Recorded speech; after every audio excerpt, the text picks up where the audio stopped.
Hi everyone, welcome back to my channel, or welcome if you're new here. My name is Hiba, and here on my channel I discuss recent missing person cases.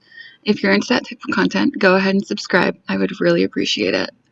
Speaking of subscribing, I just reached 3,000 subscribers, and I'm so excited to have all of you here, so thank you so much. To celebrate, I just did my first live stream a few days ago, and I'll link that below for you to check out. I will be going live more often, so be sure not only to subscribe, but to hit the bell button so that you get notified every time I post or go live. With all of that being said, let's go ahead and get into today's case. Today I'd like to talk about Allahnia Lenoir. Aulani, who also goes by Fruity, is a 24-year-old woman missing from Atlanta, Georgia. She's been missing since July 30th, 2022. She's a gorgeous girl, and unfortunately, her case hasn't received the attention it deserves. Aulani's mother and her family have been working very hard to raise awareness on almost every social media platform that you can think of. Listening to him speak brought tears to my eyes, so I will be including snippets of that throughout this video. So while Aulani was last seen in Atlanta, she actually lives about half an hour away in Douglas County with her mother. Prior to her disappearance, she was picked up by one of her girlfriends. Some sources state that this is actually a distant family relative, but I'm not sure. Regardless, Aulani was picked up by this friend and the two headed to Atlanta. When in Atlanta, Aulani and her friend had plans to meet up with two men. One of these men lives at Peachtree Midtown Apartments on 1660 Peachtree Street. This is ultimately where Aulani would last be seen. Apparently, she was seen entering the building, and there is video footage of this. However, that footage has not been released to the public. In fact, her family hasn't even seen that video. To me, this is odd. Usually, footage is released to the public so they can see how that person moves and what they were last wearing and so on. Even if it's not released to the public, usually the family at least gets to see it. So I'm not sure why that hasn't happened here. Since this is the place where Aulani was last seen, I figured we'd take a look at the apartments. They're luxury apartments, and I'll include some photos and videos here so you have an idea of what it looks like. As you can see, it appears like you can just walk in without a key fob or anything, which is surprising to me, especially because they're marketed as luxury apartments. Usually there's some barrier to access with places like this. Despite how beautiful they look though, there have been some sketchy reviews about the property. I'll include some here.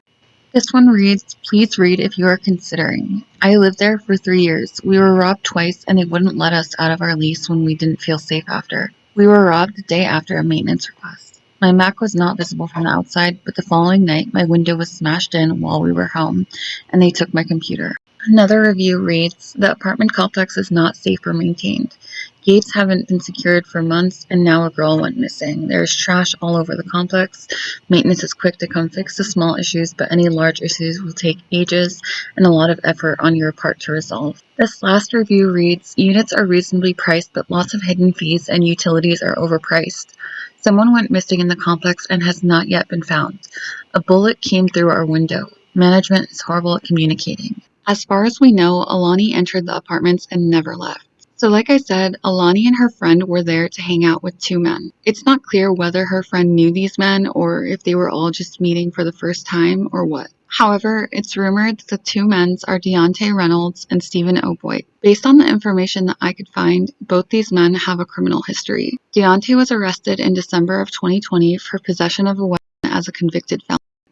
Stephen, on the other hand, has drug-related charges. So as far as we know, Diante, Stephen, and Aulani's friend were the last three to see her in that apartment complex. According to Aulani's mother, all three have conflicting stories of what happened that day. She went inside this building. The building has lots of cameras and video, which I have not been allowed to see. And the only thing that I can say is that they have been able to confirm that my daughter went inside this specific apartment with these three other people who have three different stories. One story is that the friend left Aulani there and had plans to return later.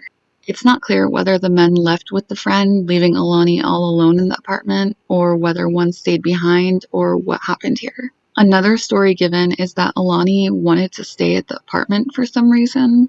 That doesn't really make sense to me, especially if she was just meeting these guys, and I'd expect her to stay with her friend, especially if they all planned to go out. Like I said though, the story keeps changing and people keep saying different things. Authorities just recently executed a search warrant at the apartment, and we don't know what was found, if anything. They have labeled her disappearance as suspicious, so I'm not sure why it took so long. I understand that it can take some time to secure a warrant, but this is the last place that Aulani was seen. Also, like I said, there's footage of her entering, but I don't think there's any of her leaving. When it comes to theories, the family believes that she has been taken and is potentially being held against her will. They don't believe that she would go off on her own and not contact anybody. I think the answers here obviously lie with the people who were last with her. Why do they have different changing stories?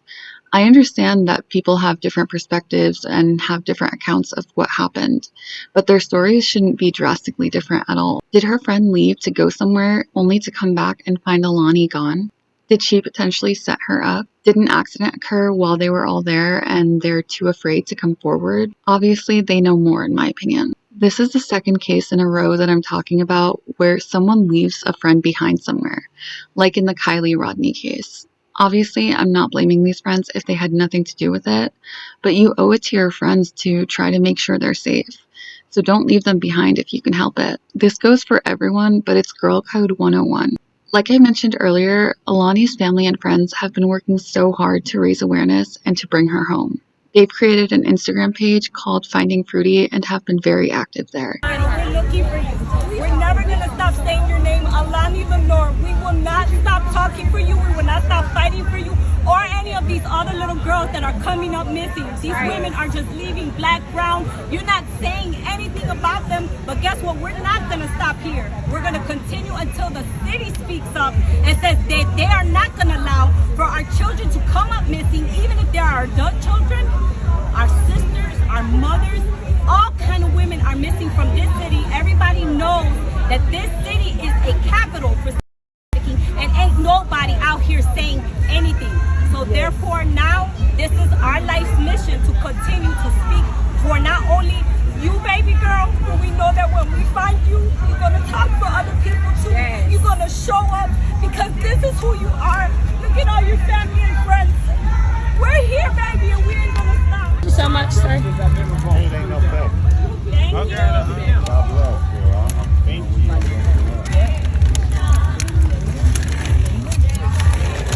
I'm a good advertiser. Say her name, Allahnia Lenoir. We're out here finding _Fruity. We're looking for you, Fruity. We're passing out flyers. We're at Piedmont Park. We're looking for you, baby. Yeah. We're looking for you. I sincerely hope that they're successful and that she's back home with them soon. Aulani is 5'4" and weighs 120 pounds. She has black hair and brown eyes. At the time she was last seen, she was wearing a blue shirt, blue shorts, and cream-colored shoes. If you have any information, please contact the number in the description below. Thank you so much for watching this video and for taking the time to listen to Aulani's story. I hope to see you in my next one.